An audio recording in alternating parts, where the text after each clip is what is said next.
pretty exciting news. I finished my first year at college. I didn't realize that would make such a mess. There's a lot of stuff all over the floor.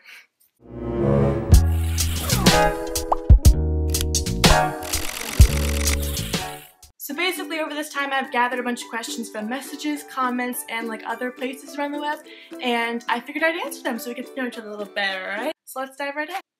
Question number 1. What is your name? Sarah LaChapelle.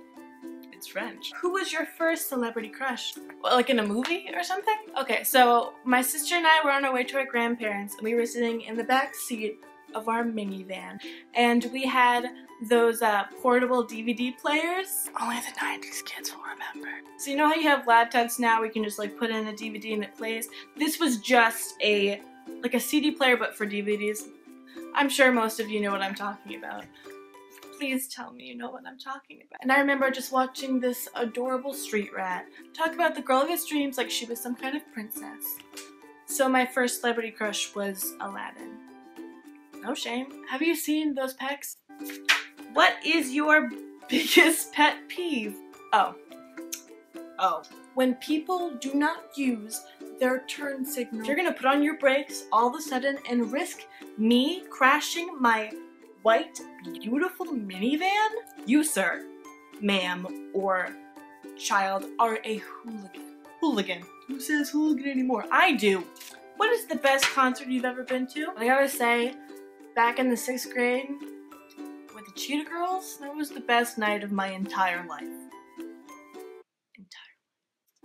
What has been your scariest dream? I can't do it. So when I was a kid, I had really scary dreams. I think I was born to be the next Stephen King, or a horror novel, which totally sucks because I hate scary movies. Well, I mean, I haven't seen one since I was a kid, but I'm pretty sure I feel the same way. I don't get it. Like, why would I want to feel like I'm dying? But when I was growing up, out of all the scary dreams, there was one that was really scary. So basically, I woke up in the middle of the night and it was pitch dark, and this is in the dream. And I'm walking over to my parents' room to go talk to my mom, and I knock on the door, there was no answer, so I open the door and I go, "Arr." And all I see is my mom in a rocking chair with her back to me. That's the first sign. Run. Because I'm telling you, in real life, I would peace. I would take my suitcase, pack my things, get in the car, and go. Maybe ring her in a couple days, see if she's still part of the living, but I would not enter the room any further. But since this was a dream and I was an 8-year-old child, I was one of those dumb white people in a scary movie that goes towards the thing that you know is going to kill you. And I go to like touch her shoulder or like turn her around. As the chair turns, all I see is just her pale face with her eyes and her mouth stitched shut. And at this point, I'm like, nope. So I run out into my front lawn, so I look down the road, which of course has this tall, dim, flickering lamppost, and guess who's chilling by the lamppost? And so I go to run. Naturally, I'm like, oh god, she's gonna come get me. And what do you know? My feet are stuck.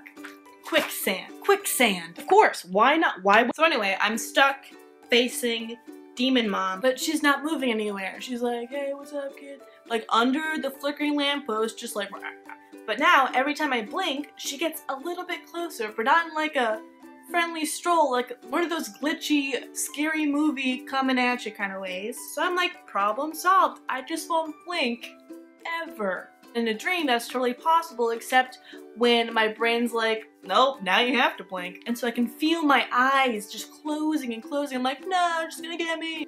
And eventually I have to blink, and I'm just like, shit. Shit. No, Demon Mom, please. Go back to Demon Hell. Go with Demon Dad. Just don't be all up in my face. I open my eyes and BAM! So I wake up. That's when I wake up.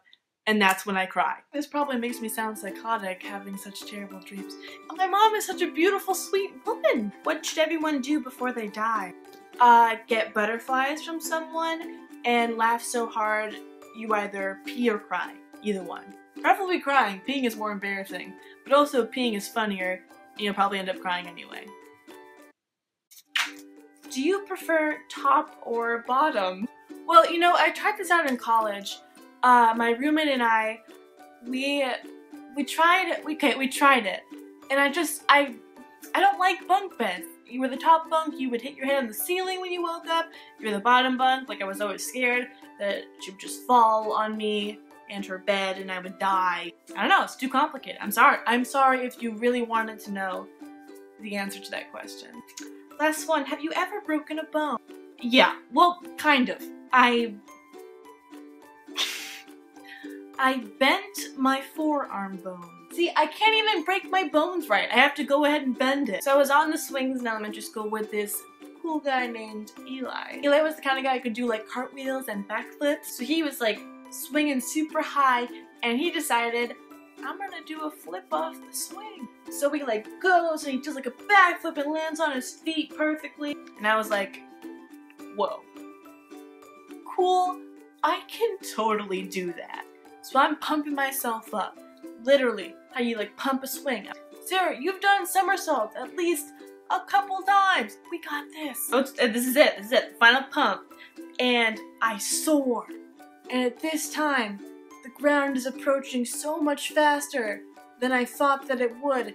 And it's too late to do any kind of flip. So the only thing I could think to do was to land in a significant way. Now prior to this event, I had recently watched everyone's favorite American genetically mutated superhero, Spider-Man.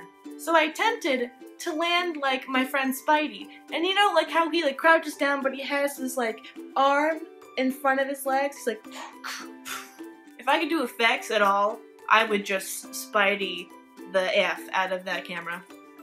But I can't. Use your imagination. So here I am, midair, ready to land like no human that has not been bit by a spider has landed before. But did I do it? No, I didn't. I did it wrong. I landed, but with all of my weight just on my one wrist. Every inch of that middle school child was on, the pressure was on my wrist. And so I got up and I was like, ow. But I mean, I couldn't cry because who cries? Babies, that's who cries. And so I did that like biting lip, not crying, cool face, like, hey guys. Everyone's like, whoa, Sarah, you okay? Like, it looks like you didn't do that right. I was like, yeah, I'm okay. Did you see that cool, super cool flip that I did right there? Everyone's like, yeah, that was so cool. Are you bleeding? I wasn't bleeding. So eventually, I convinced my dad that I was in fact impaired, and we went to the emergency room and I got a hot pick cast. And Eli signed it. We were cool. We were cool. He like, respect. I saw that Spidey. He didn't say that. No one knew it was a Spidey move because it looked nothing like a Spidey move. So that was some random questions that I found from all over. I hope you enjoyed my embarrassment and my troubling childhood. If you did in fact like this video, you can go ahead and give it a thumbs up. It would really help me out. If you want to hear more of the embarrassing stories that I call my life, you can go ahead and click the subscribe button to be notified when I make a new video. So thank you guys so much for watching, and until next time, see you later.